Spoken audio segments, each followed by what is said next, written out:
Hi friends, professor K Venkataramanan. இன்னைக்கு நம்ம பார்க்க போறது பெரி ஆர்த்ரைட்டிஸ் ஷோல்டர் அப்படின்ட்டு தோள்பட்டையில் இருக்கக்கூடிய பிரச்சனைகள் தான் நம்ம இன்னைக்கு டிஸ்கஸ் பண்ண போறோம். பெரி ஆர்த்ரைட்டிஸ்னாலே உங்களுக்கு பெரின்ற மீன்ஸ் வந்து அரைவட்டம், பாதி தான் உங்களால தூக்க முடியும், அதற்கு மேல் தூக்க முடியாது.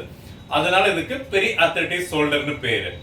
இது என்ன பண்ணும் அப்படின்னா வலி இருக்கும், அட் த சேம் டைம் உங்களோட மூவ்மெண்ட், ஒரு சில மூவ்மெண்ட் வந்து ஃபுல் அண்ட் ஃபுல் வந்து உங்களுக்கு மூவ் பண்றதுக்கு சிரமமா இருக்கும். மருத்துவத்துல பாத்தீங்கன்னா கிளினிக்கல் ஃபீச்சர்ஸ் சொல்லி சொல்லுவாங்க. மருத்துவ அம்சங்கள்ல இது யாருக்கு வரும்னா மிடில் ஏஜ்டு, எல்டர்லி ஏஜ்டு பீப்புள்ஸ்க்கு வரும். ரெண்டாவது, பெயின் எப்படி சார் தெரியுது அப்படின்னா தோள்பட்டையில இருந்து உங்களுக்கு பெயின் ரேடியேட் ஆக ஆரம்பிச்சிடும், கீழே இறங்கி middle of the upper arm முடிய வந்து உங்களுக்கு வலி இருக்கிறது நல்லா ஃபீல் பண்ணுவீங்க.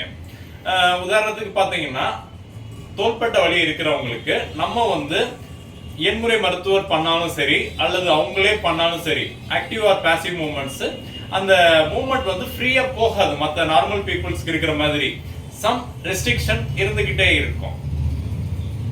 மெயினா பாத்தீங்கன்னா இன்டர்னல் ரொட்டேஷன் ஆஃப் த ஷோல்டர்னு சொல்லி சொல்லுவாங்க. அவங்களால வந்து உள்பக்கமா வந்து தோள்பட்டையை தூக்குறது வந்து காமனா எல்லாராலையும் முதல் பாதிப்பு ஏற்பட ஆரம்பிக்கும்.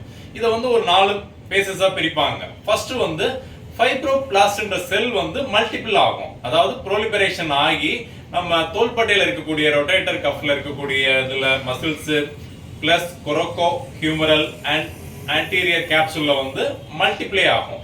மல்டிப்ளை ஆகி அதற்கு அடுத்து வந்து ஃப்ரீசிங் பேஸ்ல பாத்தீங்க அப்படின்னா வலி பிளஸ் இன்ஃப்ளமேஷன், வீக்கம் வர ஆரம்பிக்கும்.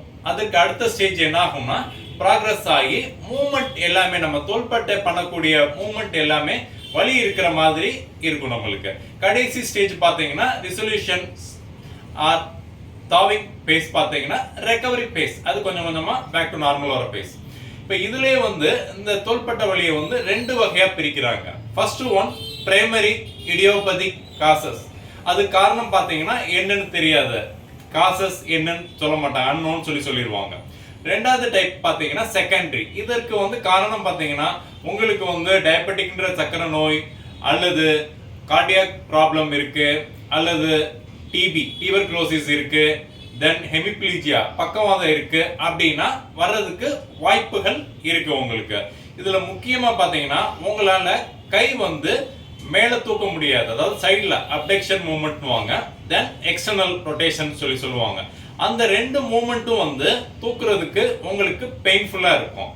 மற்ற மூவ்மெண்ட் பாத்தீங்கன்னு வச்சுக்கோங்களேன், ஷோல்டர் ஃபிளெக்ஷன் எக்ஸ்டென்ஷன், அந்த மூவ்மெண்ட் பண்றது வந்து உங்களுக்கு கொஞ்சம் ஃப்ரீயா இருக்கும்.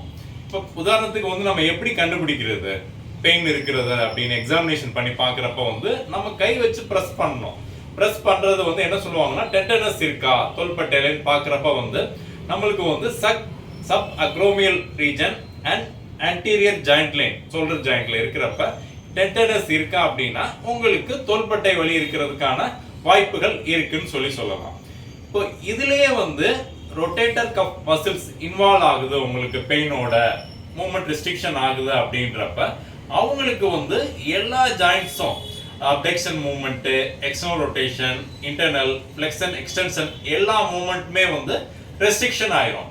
இந்த கண்டிஷனுக்கு என்ன சொல்லுவாங்க அப்படின்னா frozen shoulder or adhesive capsulitis சொல்லுவாங்க. இதுக்கு என்ன பண்ணுவாங்கன்னா எக்ஸ்ரே எடுப்பாங்க. காமனா போறப்ப டயக்னோசிஸ் பண்றப்ப எக்ஸ்ரே எடுக்கிறப்ப எக்ஸ்ரேஸ் எல்லாமே நார்மலா இருக்கும், ஆனா நம்ம வந்து தோள்பட்டை வலியினால கை தூக்க முடியாம வந்து நம்ம கஷ்டப்பட்டுட்டு இருப்போம். வேற என்ன சார் பண்ணலாம் ட்ரீட்மெண்ட் அப்படின்னு பாத்தீங்கன்னா ஃபர்ஸ்ட் வந்து கிளினிக்கல் மேனேஜ்மெண்ட், அதாவது மருத்துவத்துல வந்து என்ன பண்ணுவாங்கன்னா ஒவ்வொரு ட்ரீட்மெண்டா போவாங்க. ஃபர்ஸ்ட் வந்து டாக்டர் வந்து அனல்ஜெசிக் எழுதி கொடுப்பாங்க டேப்லெட்ஸ். அதுக்கு அடுத்து பாத்தீங்கன்னா உங்களுக்கு இயன்முறை மருத்துவர்கள் வந்து ட்ரீட்மெண்ட் கொடுப்பாங்க. என்ன மாதிரி ட்ரீட்மெண்ட்னா ஷார்ட் வேவ் டயதெரமின்னு சொல்லுவாங்க, அல்லது வந்து மெழுகு உதரம் வேக்ஸ் பாத் கொடுப்பாங்க. அது கொடுக்குறப்ப உங்களுக்கு நல்ல இம்ப்ரூவ்மெண்ட் இருக்கும். இல்ல அதுலயும் பெயின் குறையல அப்படின்னா அப்புறம் மொபிலைசேஷன் பண்ணுவோம். அதாவது நம்மளுக்கு ரொம்ப கஷ்டமான மூவ்மெண்ட் வந்து அப்டக்ஷன் சைடுல தூக்குறது, எக்ஸ்டர்னல் ரொட்டேஷன் வரலைன்னா அந்த மூவ்மெண்ட் என்கரேஜ் பண்ற மாதிரி பெயின் இல்லாம எக்ஸசைஸ் உங்களுக்கு டீச் பண்ணுவாங்க. அதுலயும் சாட்டிஸ்ஃபைடு மூவ்மெண்ட் வரல அப்படின்னா என்ன பண்ணுவாங்கன்னா டாக்டர்ஸ் வந்து ஆபரேஷன் தியேட்டர்ல கூட்டு போய் உங்களுக்கு லோக்கல் அனஸ்தீசியா, அதாவது வந்து ஹைட்ரோகார்டிசன் கொடுத்து லோக்கல் அனஸ்தீசியா இன்ஜெக்ஷன் பண்ணி உங்களோட ஷோல்டர் மூவ்மெண்ட்டை இன்க்ரீஸ் பண்ணுவாங்க, என்கரேஜ் பண்ணுவாங்க. அதிகமா வந்து ரொட்டேட் பண்ணி எல்லா டைரக்ஷன்லயும் மூவ்மெண்ட் பண்றப்ப உள்ள இருக்கக்கூடிய ஷோல்டர் ஜாயிண்ட் ஃப்ரீயாக ஆரம்பிச்சிடும். உங்களுக்கு மூவ்மெண்ட் கிராஜுவலா அதிகமா வர ஆரம்பிச்சிடும்.